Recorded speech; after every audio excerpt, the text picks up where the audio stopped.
Isso aí é um livro que saiu, o Wix, e o cara que escreveu, ele fez essa apresentação. Na realidade, ele reproduziu a discussão da época. O áudio é importante?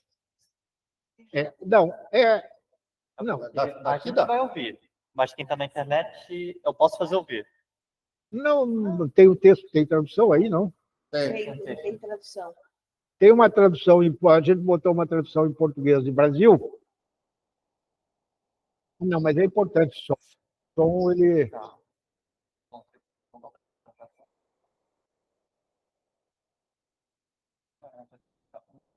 Quer aumentar mais o som?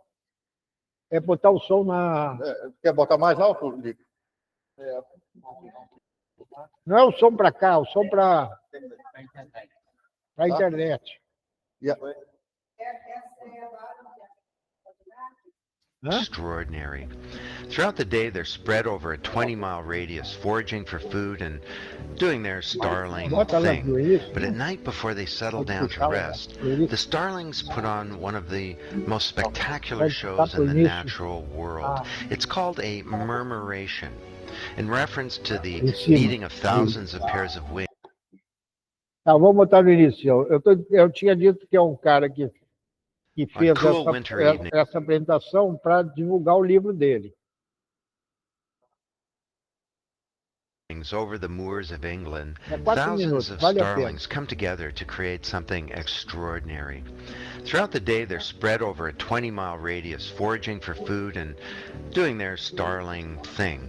But at night, before they settle down to rest, the starlings put on one of the most spectacular shows in the natural world. It's called a murmuration, in reference to the beating of thousands of pairs of wings as the birds swirl together. And this dazzling display is not just for show. The murmuration protects the birds from predators. You can see a hawk in these videos that's singularly ineffective at preying on the birds who swarm together to chase it away. The murmuration also warms the birds for the night, and there's also an information exchange about good feeding areas. In fact, the birds behave according to a number of the operating principles analogous to those of the collaboration age. Kind of a murmuration macroeconomics, if you like. There's an interdependence and a kind of collaboration. Despite their high-speed aerial acrobatics, the birds never seem to collide. And the murmuration is really the epitome of self-organization. Every bird participates, and yet there's an implicit structure as the stronger birds are more influential in directing the mass. Leadership within the group seems to change constantly and dynamically as individual birds somehow manage to take up the mantle. Now, this is not a collective intelligence or collective consciousness, of course, because individual birds are not intelligent or conscious. But there does seem to be some kind of emergent shared brain of sort, a loosely conjoined network of relationships and impulses.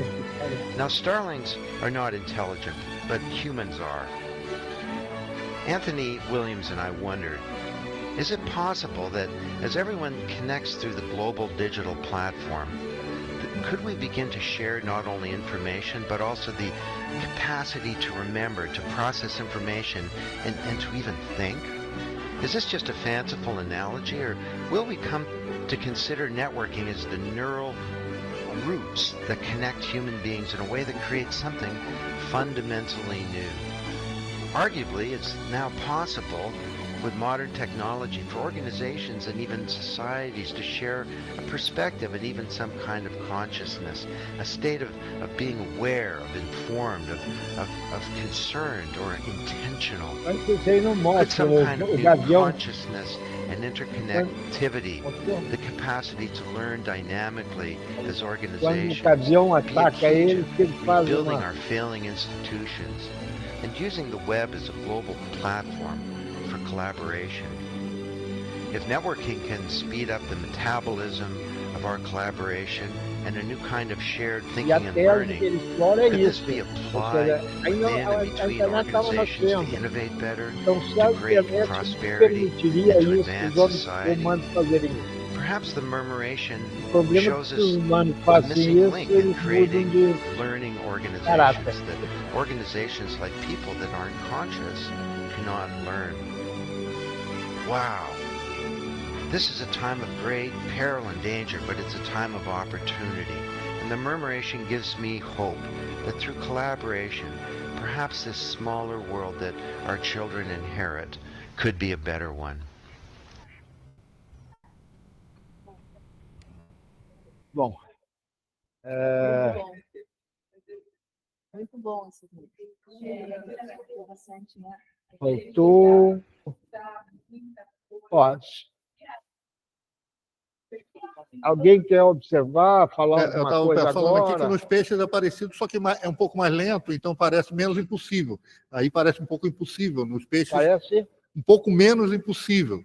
Nos peixes é um pouco mais lento. É muito parecido, mas é um pouco mais lento nos cardumes. Então parece menos impossível. Isso. Teve um comentário da parte anterior da aula, do Augusto da Frente. Eu diria que essa segunda rede poderia ser chamada de policentralizada, em vez de rede descentralizada. Descentralizada, O nome é melhor. O nome é melhor. Não é um nome que foi usado.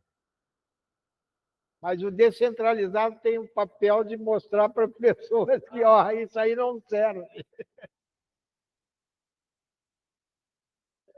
Poli, multi, Esse descentralizado pode ter mais. Esse aí é o mundo que está se formando hoje.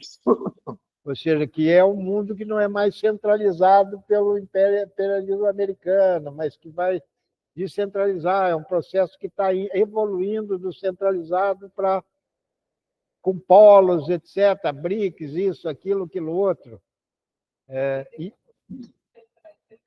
E daqui a pouco isso aí... Não, eu acho que não centraliza, não. Não tem essa possibilidade. A gente achava que tinha essa possibilidade, que era momentânea, mas que teria um novo imperialismo que dominaria. Eu não sei, não. E aí, obviamente, quem é o novo imperialismo?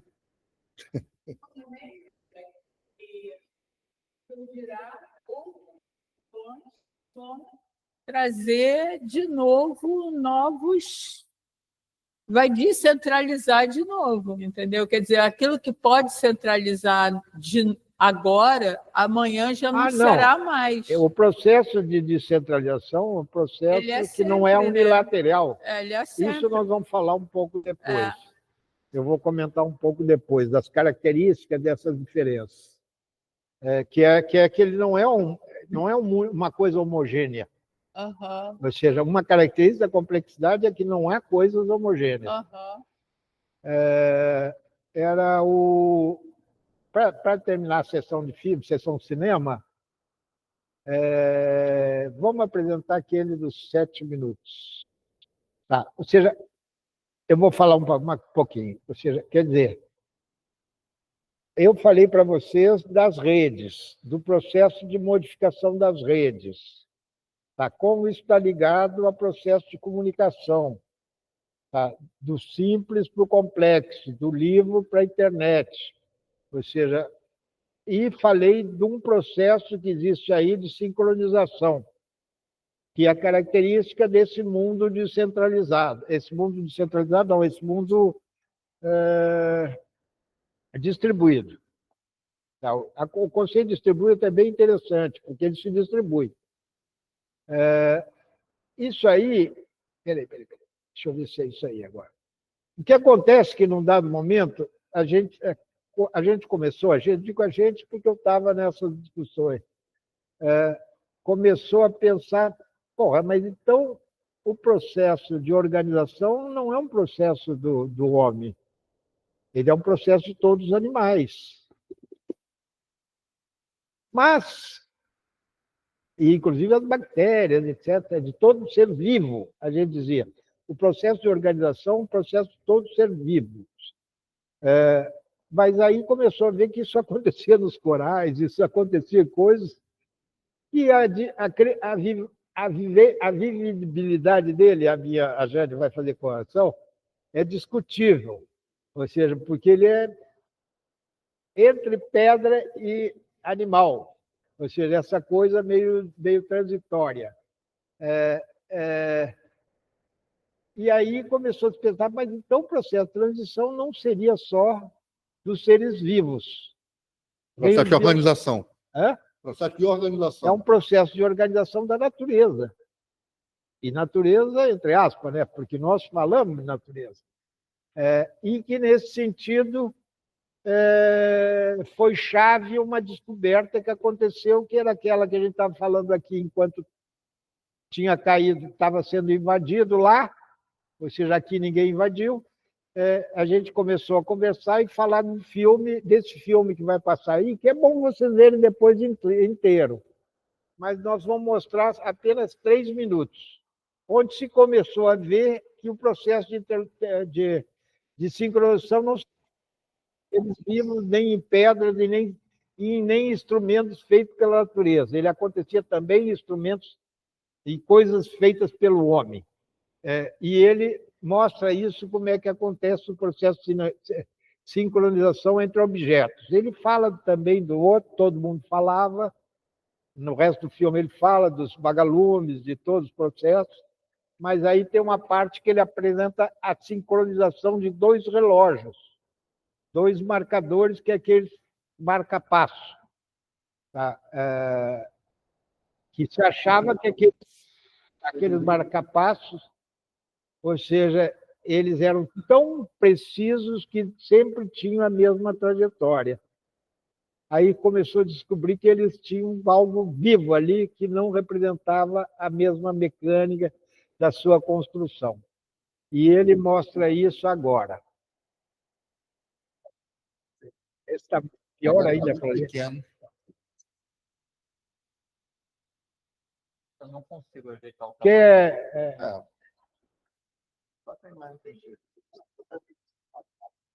eu posso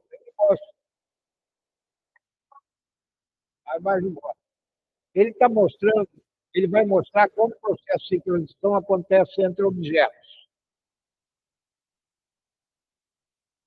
Ele pega primeiro 2 Coca-Colas, 2 garrafas de Coca-Cola.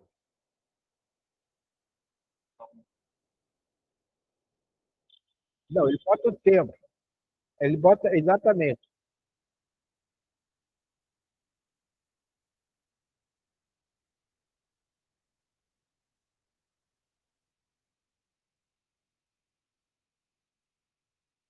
Ó.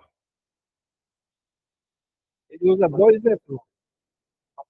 E ele usa 1.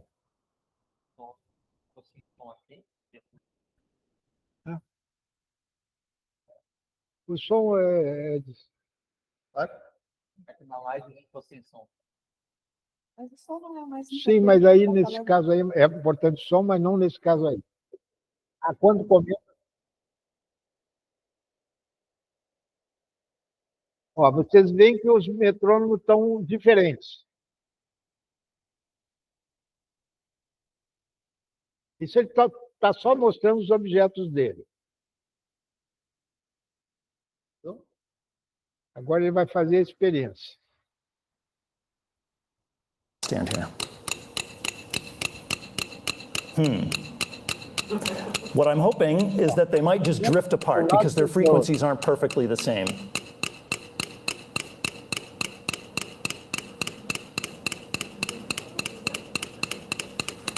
Right? They did. They were in sync for a while, but then they drifted apart.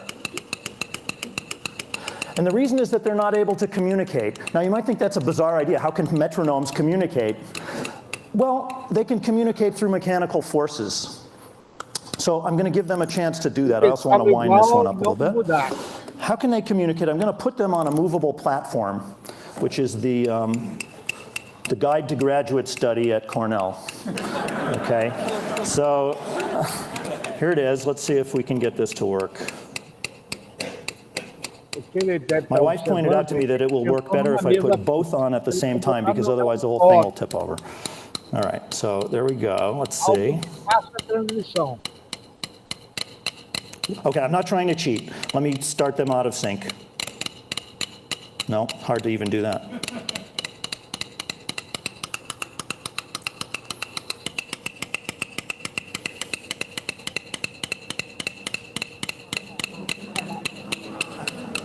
Ó, viu que já juntaram? Huge. All right. So before anyone goes out of sync, I'll just put those right there. Now, that might seem a bit whimsical, but this pervasiveness of this tendency towards spontaneous order sometimes has unexpected consequences. And a clear case of that was something that happened in London in the year 2000. The Millennium Bridge was supposed to be the pride of London, a beautiful new footbridge. Vocês podem, tudo que é feito aqui, vocês podem continuar fazendo em casa. E esse material está todo disponível No doc. no doc, a partir do doc, mas na playlist lá do YouTube, que vai estar as aulas, vai ter também lá a reserva do vídeo e tal, que nós vamos botar lá. E no Para grupo do Facebook. E isso divulgado. tudo vai estar também disponível no Facebook, no grupo do Facebook. Ou seja, essas três coisas vão ser os lugares onde vai se dar o curso, além dessa coisa aqui e dessa coisa aqui. Tá? Deixa eu ver aqui. Quanto tempo a gente tem? 1 hora. 1 hora. Talvez fosse dar. Bom, vamos dar uma paradinha para ver o que as pessoas